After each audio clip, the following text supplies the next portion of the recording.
कलकत्ता में एक महात्मा है,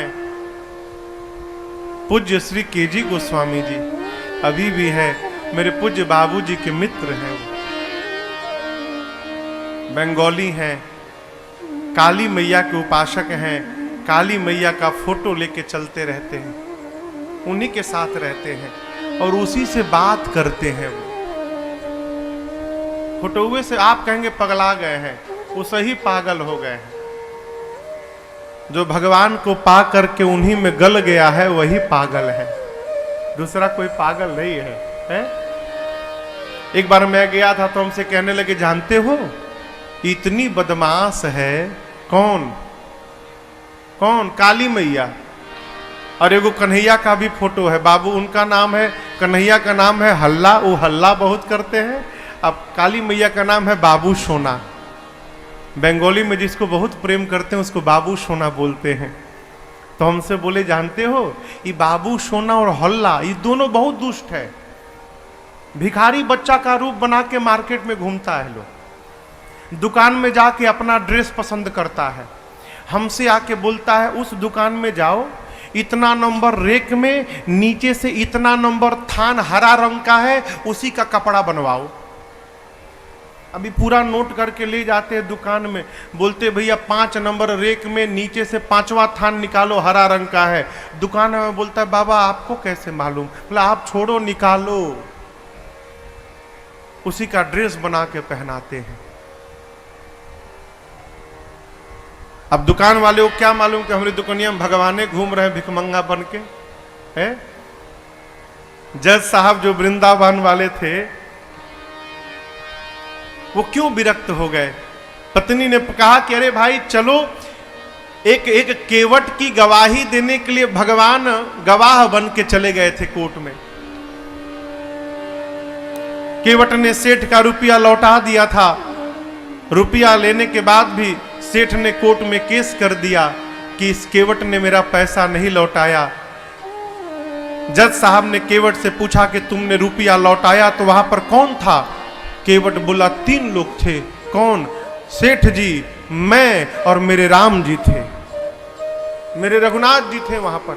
जज समझा रघुनाथ जी नाम का कोई आदमी होगा। अगली तारीख पर रघुनाथ जी के आने का गवाही देने के लिए सम्मन भिजवा दिया जज साहब ने। अब कोर्ट का संतरी पहुंचा गांव में, केवट जी गांव में, रघुनाथ जी कहां है? रघुनाथ जी कहां है? रघुनाथ जी हो तब न मिले।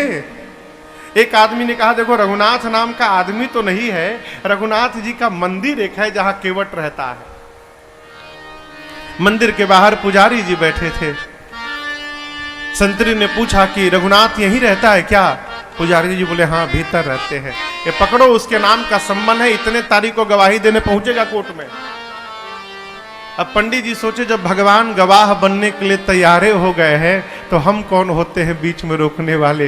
पंडित जी सम्मन ले लिए और ले जाकर ठाकुर जी के चरणों में रखकर बोले, प्रभु आज तक आपके लिए मिठाई आया, आज तक आपके लिए आभूषण आए, आज तक आपके लिए वस्त्र आया, पहली बार प्रभु आपके नाम का कोर्ट से सम्मन आया है। और बहुत विश्वास करके उस केवट ने जज के सामने आपका नाम लिया होगा, प्रभु उसका विश्वास टूटने मत दीजिएगा। जिस दिन तारीख थी ना, उस दिन पंडित जी सबसे सुंदर कपड़ा ठाकुर जी को पहनाए। क्यों? आज ठाकुर जी कोर्ट में पहुंचेंगे तो भगवान सुंदर लगने चाहिए। भगवान फटा पुराना कपड़ा पहने, लाठी पकड़े, बूढ़ा स्वरूप बना के हाथ ऊपर करके हम ही रघुनाथ है पहुंच गए। और ऐसी गवाही दिए कि पहली हियरिंग में ही केस समाप्त। सेठ को सजा हो गई, केस तो समाप्त हो गया, लेकिन जज साहब डिस्टर्ब हो गए। सोचने लगे भाई आज तक तो ऐसा कोई गवाह आया ही नहीं जो एक ही बार में केस को ही समाप्त कर दे।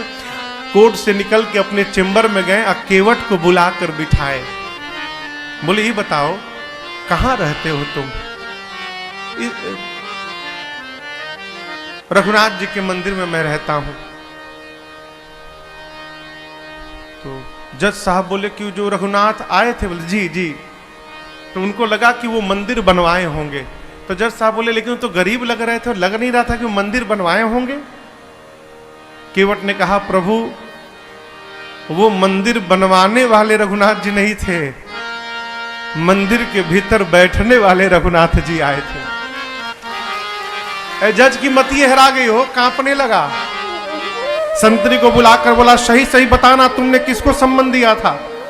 बोला सर माफ करिएगा सर, रघुनाथ नाम का आदमी नहीं मिला, रघुनाथ जी का मंदिर था, मंदिर में पुजारी जी को देके चला आया था मैं। तो जो आए थे वही पुजारी, नहीं पुजारी जी ये नहीं थे, दूसरे थे। जज को पूरी बात समझ में आ गई। घर गया और दरवाजा बंद करके जज साहब रोने लगे। पत्नी ने आकर पूछा क्यों रो रहे हो, पूरी बात बताए। पत्नी ने कहा इसमें रोने की कौन सी बात है, अरे मान लो धोखे में ही दर्शन हुआ, तुम तो भाग्यशाली हो, तुमको दर्शन तो मिला, नाचना चाहिए। बोले इसलिए नहीं रो रहा हूं कि राम जी चले गए, इसलिए नहीं रो रहा हूं, मैं इसलिए रो रहा हूं अरे कुर्सी पे बना जज मैं बैठा रहा, जगदीश खड़े समझाते रहे। जिनकी अदालत में पूरी दुनिया जाकर खड़ी होती है, आज उनको मैंने अपनी अदालत में खड़ा कराया। ऐसा वैराग्य चढ़ा हो जज साहब को, उसी समय रिजाइन दिए, सब घर परिवार छोड़कर चले गए वृंदावन। और ऐसा कहते हैं जब तक थे कभी बैठे नहीं वृंदावन में, खड़े रहे। लोग कहते थे बैठते क्यों नहीं आप, बोले मेरी यही सजा है, मैंने भगवान को अपनी अदालत में खड़ा करा के रखा था, अब मैं भगवान के धाम में जब तक जीवित रहूंगा तब तक मैं खड़ा रहूंगा, अब मैं बैठूंगा नहीं। भगवान किसी रूप में आ सकते हैं माई बाप, आपकी आस्था वैसी होनी चाहिए।